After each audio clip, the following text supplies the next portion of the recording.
सबने जय श्री राम जी। मैं संदीप मिला और स्वागत है सभी बैंकर्स का एक नई वीडियो है। तो आज हम करने वाले हैं नेक्स्ट टॉपिक जो कि हमारे पास है consumer protection consumer protection act 2019। तो जो हमने इससे पहले किया था, अ, जो ओबट्समैन हमने किया था, तो ये भी लगभग उसी से रिलेटेड है कुछ। ठीक है, लेकिन इसकी वीडियो मैंने आपको पास अलग बना दिया ताकि उस वीडियो के बीच में ना आए।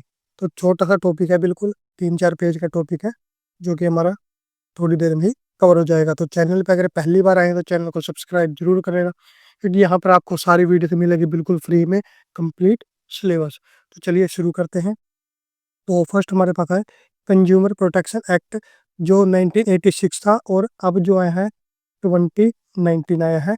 तो इसके बीच का कंपैरिजन बताया गया। फर्स्ट तो होगा हमारे पास रेगुलेटर। देखिए, नो सेपरेट रेगुलेटर, इसके लिए कोई सेपरेट रेगुलेटर नहीं था, लेकिन इसके लिए क्या है, देखिए, सेंट्रल कंज्यूमर प्रोटेक्शन अथॉरिटी। ठीक है, CCPA टू बी फॉर्म्ड। इसके लिए एक अलग से रेगुलेटर बनाया गया है। उसके बाद कंज्यूमर कोर्ट में देखिए क्या था, complaint could be filed to a consumer court where the seller यानी कि डिफेंडेंट ऑफिस इज लोकेटेड। पहले जो कंप्लेंट की जाती थी वो कहाँ पे की जाती थी, जहाँ पर कि जो डिफेंडेंट है यानी कि जिसके ऊपर कंप्लेंट की जा रही थी, तो वहाँ पे उसके आसपास का जो भी मान लो ऑफिस था वहाँ पे की जाती थी, कोर्ट में की जाती थी। अब क्या है, complaint can be filed in a consumer court where the complainant reside for work. जहाँ पर कि कंप्लेनेंट जो है, जो काम करता है, ठीक है, वहाँ पे अब जो ये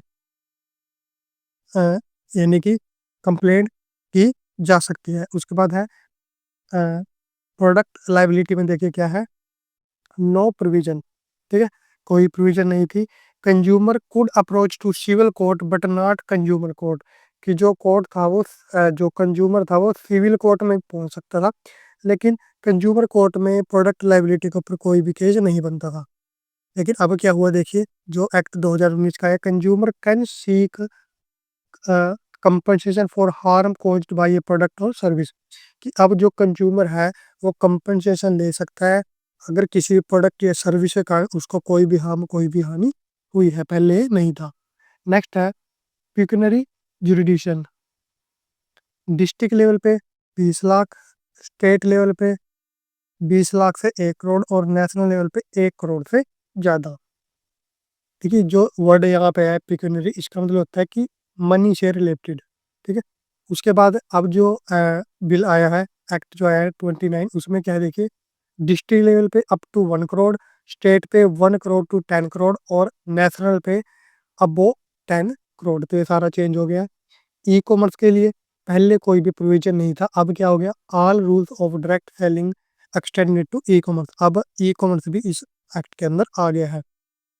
मेडिएशन सेल्स में कोई लीगल प्रोविजन नहीं था, अब क्या हुआ, court can refer settlement through मेडिएशन।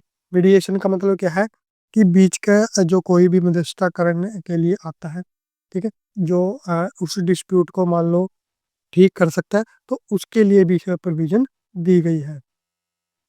Next आता है अपील। अपील देखिए क्या है, एनी पर्सन एग्रीड मैंने आपको पहले भी कई बार बताया कि ऐसा पर्सन जो कि किसी सर्विस से नाराज हो, ठीक है, गुस्सा हो, any person aggrieved by an order passed by district forum. यानी कि डिस्ट्रिक्ट फॉर्म में फॉर एग्जांपल उसने कोई कंप्लेंट डाली थी, उसका ऑर्डर आ गया है, ठीक है, लेकिन वो उससे खुश नहीं है, in the above regard may file an appeal.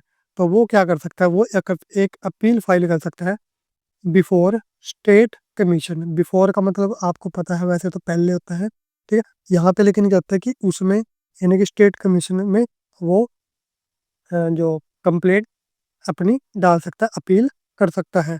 यानी कि डिस्ट्रिक्ट फॉर्म में अगर नहीं वो खुश है तो स्टेट कमीशन में कर सकता है। उसके बाद similarly the order passed by state commission, अगर स्टेट कमीशन में नहीं है तो नेशनल कमीशन में जा सकता है। और अगर नेशनल कमीशन से वो खुश नहीं है तो वो कहाँ पे जा सकता है, सुप्रीम कोर्ट के अंदर वो जा सकता है, यानी कि अपील वो कर सकता है। All appeals are to be filed within 30 days. सारी जो अपील्स है, कोई भी अपील जो की जाएगी वो विद इन 30 डेज में की जाएगी of the order of appealed against.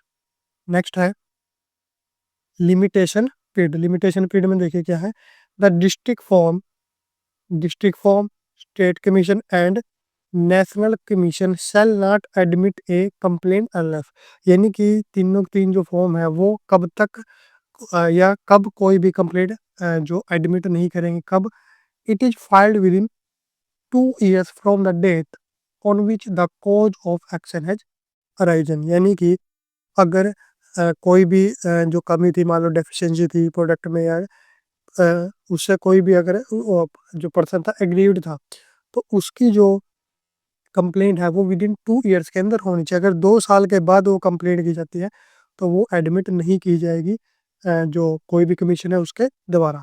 Next, if the complainant satisfy the district forum, अगर जो कंप्लेंट है वो डिस्ट्रिक्ट फॉर्म से सेटिस्फाई है, द स्टेट कमीशन और the national commission as the case में भी, यानी कि चाहे वो कोई से भी कमीशन कोई से भी फॉर्म से अगर वो